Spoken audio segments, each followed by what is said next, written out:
और आपके पूरे परिवार को पितृपक्ष की बहुत बहुत शुभकामनाएं एवं बधाइयाँ। आपके समक्ष पितरों का भरपूर आशीर्वाद आप सभी को प्राप्त होता रहे। आप सभी निरंतर उन्नति करें, प्रगति करें, स्वस्थ रहे, व्यस्त रहे और मस्त रहे। पितृपक्ष का आरंभ भाद्रपद माह के शुक्ल पक्ष की पूर्णिमा तिथि से होकर आश्विन माह के कृष्ण पक्ष की अमावस्या तक रहता है। यानी प्रत्येक वर्ष से 16 दिन के पितृपक्ष होते हैं। इन्हें 16 श्राद्ध कहा जाता है। इन्हें कनागद महान्या श्राद्ध या करवे दिन के नाम से भी जाना जाता है। पितृपक्ष के दौरान पितृलोक से समस्त पितरों को मुक्त कर दिया जाता है और वो सभी पितृ वायु रूप में अपने परिजनों के घर के आसपास या उनके द्वार पर आकर के उनसे अपेक्षा करते हैं कि हमारे लिए निरंतर जलांजलि प्रदान करेंगे, पिंडदान देंगे, तर्पण करेंगे, श्राद्ध करवाएंगे, ब्राह्मणों को भोजन करवाएंगे। अगर उनके परिजन उनके नियमित ये सब कार्य करते हैं तो उनके पितरों को परम शांति प्राप्त होती है और वह तृप्त होकर के पुनः पितृलोक में अपने परिजनों को आशीर्वाद देकर के प्रस्थान कर जाते हैं। अगर उनके परिजन उनको तृप्त नहीं कर पाते हैं, साध्य नहीं करते हैं, तब उनके परिजन को जो है वो आशीर्वाद के स्थान पर श्राप भी दे सकते हैं। इसलिए आप पितरों के नियमित पितृकर्म अवश्य करें। मनुष्य का पहला कर्तव्य होता है पितृकर्म करना, श्राद्ध करना, और श्राद्ध हमेशा श्रद्धा से किया जाता है। श्राद्ध कर्म को, पितृपक्ष को कुछ लोग अशुभ दिन मानते हैं। कई लोग तो इनको करवे दिन के नाम से भी जानते हैं और कहते हैं कि पितृपक्ष में भगवान का पूजन नहीं करना चाहिए, पितृपक्ष में सूर्य भगवान को जल अर्पित नहीं करना चाहिए। और कई लोग तो यहाँ तक कहते हैं कि पितृपक्ष में तुलसी जी का पूजन भी नहीं करना चाहिए। कहते हैं कि पितृपक्ष में शंख नहीं बजाना चाहिए, पितृपक्ष में गरुड़ घंटी नहीं बजाना चाहिए और पितृपक्ष में देवी देवताओं से संबंधित कोई भी काम नहीं करना चाहिए। यह बिल्कुल भी गलत धारणा है, यह बिल्कुल गलत मत है। शास्त्रों से इस मत का कोई भी संबंध नहीं है।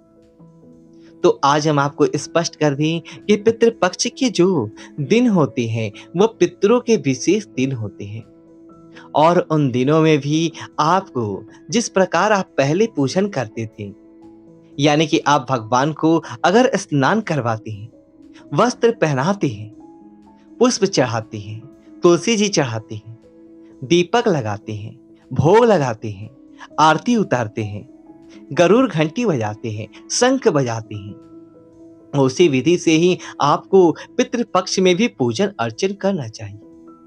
यानी पहले की भांति पितृपक्ष में भी नियमित रूप से आपको पूजन अर्चन करना चाहिए। सुबह शाम जैसा भी आप अपने घर में, घर के मंदिर में पूजन अर्चन करते हैं, उसी अनुरूप आपको श्राद्ध पक्ष के दौरान भी पूजन अर्चन करना चाहिए। इसमें किसी भी प्रकार का कोई संशय या दोष नहीं माना जाएगा। इसी तरह हम आपको स्पष्ट कर दें कि पितृपक्ष के दौरान आप भगवान के लिए नए वस्त्र भी खरीद कर ला सकते हैं और देवी देवताओं के पूजन से संबंधित सामग्री भी आप अपने घर में ला सकते हैं और प्रत्येक दिन पूरे विधि विधान के साथ में अपने घर के मंदिर में आप पूजन अर्चन कर सकते हैं। और अगर आप प्रत्येक दिन नियमित रूप से मंदिर जाकर के वहां पूजन करते हैं या शिवलिंग का पूजन करते हैं,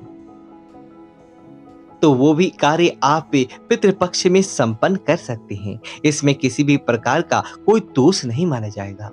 और अगर आप सूर्य नारायण भगवान को प्रत्येक दिन जल अर्पित करते हैं तो पितृपक्ष में भी आपको सूर्य भगवान को जल अवश्य अर्पित करना चाहिए। तुलसी माता का पूजन भी करना चाहिए, गौ माता का पूजन भी करना चाहिए और पितृपक्ष में आप देवताओं का पूजन तो करें, लेकिन साथ में ये भी ध्यान रखिए कि पितरों की आराधना और पितरों का श्राद्ध भी अवश्य करना चाहिए, क्योंकि आपके जितने भी मृतक के पितर या कोई पूर्वज होंगे वो आपसे अपेक्षा रखेंगे, वायु रूप में आपके द्वार पर, आपके घर के ही आस पास आकर के उपस्थित हो जाएंगे और आपसे जलांजलि की, पिंडदान की तथा श्राद्ध कर्म की अपेक्षा करेंगे, तो आप पितृपक्ष के दौरान उनके नियमित प्रतिदिन जल की एक अंजलि अवश्य देंगे। जलांजलि प्रदान करने के लिए कुसा, जौ और तिल का उपयोग किया जाता है। इसी तरह आप पितरों के नियमित श्राद्ध कर्म करें। श्राद्ध का अर्थ होता है पितरों को जलांजलि प्रदान करना, पितरों के नियमित पिंडदान देना तथा पितरों के नियमित ब्राह्मणों को भोजन करवाना, पितरों के नियमित गौ माता को रोटी खिलाना, हरी घास खिलाना, पितरों के नियमित जो है कौवे को एक ग्रास यानी रोटी खिलाना तथा कुत्ते को रोटी खिलाना और इसी तरह चींटी को शक्कर और आटा खिलाना। और पितरों के नियमित आप जो है गरीब और असहाय और जरूरतमंद लोगों को भी दान पुण्य अवश्य करें। पितृपक्ष पितरों की तृप्ति का सबसे महत्वपूर्ण महापर्व माना जाता है और पितरों के प्रति श्रद्धा प्रकट करने का पर्व ही श्राद्ध पर्व कहलाता है। इसलिए अगर आप अपनी पितरों के प्रति श्रद्धा रखते हैं, अपने मृतक पूर्वजों जैसे कि माता पिता, चाचा चाची, ताऊ चाचा या फिर दादा दादी या नाना नानी या सास ससुर या अन्य जो भी मृतक आपके परिजन मृत्यु को प्राप्त हो चुके हैं, उनके प्रति यदि आप श्रद्धा प्रकट करना चाहते हैं, उनकी आत्मा को तृप्त करवाना चाहते हैं, क्योंकि प्रत्येक आत्माएं मृत्यु के पश्चात अनेक योनियों में भटकती हुई पुनः मनुष्य योनि में आती है और कुल मिलाकर के 84 लाख योनियों में भटकने के बाद उसको मनुष्य योनि प्राप्त होती है।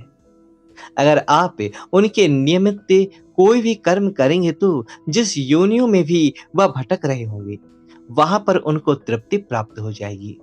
और अगर किसी की असमय मृत्यु हो गई है, अघात मृत्यु हो गई है, जैसे आत्महत्या कर ली है, जहर खाने से मृत्यु हो गई है, सांप ने काट लिया है, एक्सीडेंट में मृत्यु हो गई है, तो उनकी जितनी आयु बची थी उस आयु तक उनको इस पृथ्वी मंडल में ही वायु रूप में भटकना होगा और इस दौरान वह कुछ खा भी नहीं सकेंगे और पी भी नहीं सकेंगे।